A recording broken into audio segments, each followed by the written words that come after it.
उसका बाप का जमीन है, उसका बाप का झारखंड है। यार जोहार, आप देख रहे हैं झारखंड प्लस यूट्यूब पर पलटू ऑफिशियल पर। अभी हमारे साथ हैं छात्र नेता देवेंद्र नाथ महतो, जेएसएसयू के प्रमुख देवेंद्र नाथ महतो। अभी रामगढ़ से जो लोग चलकर राजभवन की तरफ आए हुए हैं, उनका समर्थन देने के लिए पहुंचे हुए हैं। दादा सबसे पहले जोहार।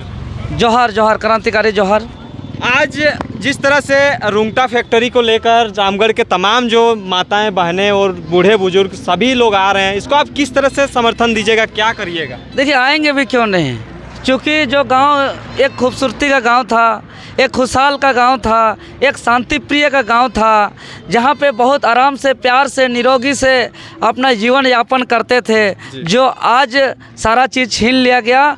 आलोक स्टील प्राइवेट लिमिटेड कंपनी, जो एक आयरन स्पंज कंपनी है। अरे यहाँ 10-11 साल का बच्चा जब खेलने कूदने मनोरंजन के उम्र में जो बीमारी का नाम नहीं सुने थे, कैंसर, उस बीमारी से वहाँ मृत्यु हो रहा है। और प्रदूषण का प्रकोप इस कदर से बढ़ रहा है क्षेत्र में कि वहाँ के आसपास के तमाम गाँव पे इसका असर बहुत भयावह स्थिति देखने को मिल रहा है। वहाँ के तमाम लोगों का स्किन पे जो है कि दाग धब्बा लग जा रहा है, आसपास के पेड़ पौधों जंगल से हरियाली गायब हो जा रहा है। और यह मामला लगातार आंदोलन होने के बावजूद जो है कि रुंगटा फैक्ट्री लग रहा है कि रामचंद्र रुंगटा का बाप का ये झारखंड है कि जो मन सो कर रहा है। अरे भाई, पॉल्यूशन कंट्रोल का कानून है, प्रदूषण नियंत्रण का नियम है, लेकिन उसको नज़रअंदाज करके जो है कि पूरा गांव का धजिया उड़ा जा रहा है।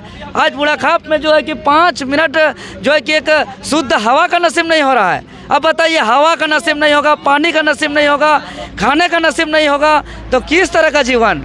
और 2004 में जब भूमि अधिग्रहण किया गया था लगभग 68 एकड़, उस समय वहाँ सूता फैक्ट्री के नाम से लिया गया था, स्टील बर्तन बनाने के नाम से लिया गया था। उसके बाद जो है कि जब आयरन स्पंज बना करके प्रदूषण फैलाने लगा, और लगातार 2007 से आंदोलन चल रहा है। ऐसा 4-5 बार आंदोलन हो चुका। हर बार आंदोलन को कुचलने के लिए वहाँ FIR करते जा रहा है। अभी रामगढ़ का असिस्टेंट कमिश्नर साहब का निर्देश से फिर से जो है कि और 92 एकड़ और ज़मीन जो है कि अधिग्रहण करने के लिए CO साहब को निर्देश दिया गया है। CO साहब लगातार फर्जी आमसभा कर रहे हैं क्षेत्र पे, जिसका शिकायत DC महोदय को, वहाँ का DFO महोदय को किया जा रहा है, लेकिन अभी तक जांच कमेटी नहीं हुआ है। अब बताइए, उतना फिर से हम लोग का वन भूमि को अधिग्रहण किया जाएगा तो वहाँ पे हवा का नसीब नहीं होगा, पानी का नसीब नहीं होगा, ऑक्सीजन का नसीब नहीं होगा, तो करेगा का जी?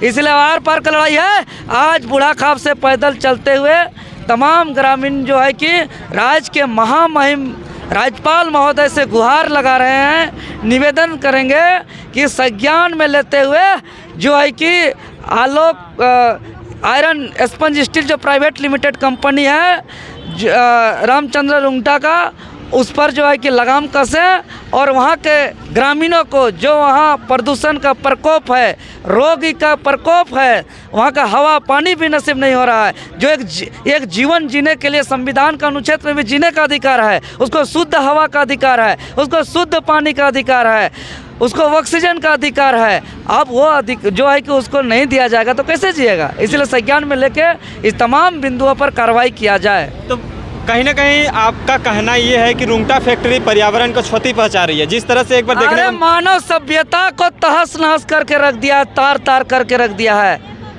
क्या बताएं, पूरा एकदम कोई कंट्रोल नहीं है पोल्यूशन पर। लग रहा है कि ये उसका बाप का जमीन है, उसका बाप का झारखंड है। रामचंद्र रुंगटा का बाप का झारखंड अलग राज्य लड़के लिया है क्या? और झारखंड का ही बात नहीं है, पूरा मानवता का बात है। शुद्ध हवा का नसीब कहाँ नहीं है जी? चला आदमी शुद्ध हवा के लिए, प्रदूषण फ्री के लिए तरह तरह का जो है कि बड़ा बातें किया जा रहा है, बड़ा योजना लाया जा रहा है। वायु को शुद्ध करने के लिए तरह तरह का जो है कि टेक्नोलॉजी लाया जा रहा है ताकि शुद्ध हवा का नसीब हो। और हम लोग का जो शुद्ध वातावरण है, शुद्ध हवा है, शुद्ध जल है, एरिया का शुद्ध वातावरण, जल, हवा, पानी को दूषित कर दे रहा है, बताइए। इसीलिए ये बहुत तार मानव सभ्यता को करके रख दिया है। 2 दिवसीय आंदोलन है, कैसे इसको करिएगा वहाँ तक ले जाकर? हम लोग चल रहे हैं, अभी तो हम लोग और माझी ब्लॉक चौक पहुँचने वाले हैं। ये चलते चलते हम लोग जो है कि लास्ट कहाँ तक है आपका? कल हम लोग पहुंचेंगे।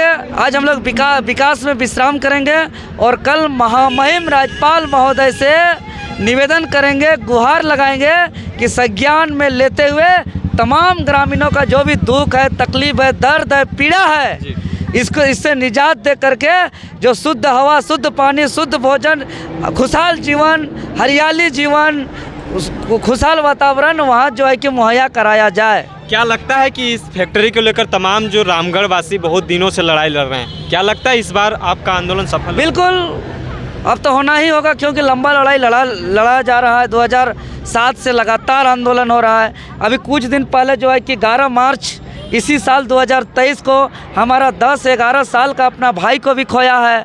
उसका जो है कि अभी तक उसका जीवन सोचिए, 10-11 साल जब खेलने कूदने का समय होता है, वो 10-11 साल का बच्चा पढ़ाई में इतना सिंसियर था कि वो किसी राज्य का डीजीपी भी बन सकता था, वो कहीं का जो है कि मंत्री भी बन सकता था, आगे जाकर प्रधानमंत्री, राष्ट्रपति भी बन सकता था, बड़ा डॉक्टर, इंजीनियर, कुछ भी बन सकता था जी। उससे उसको छीन लिया गया हमारे क्षेत्र से।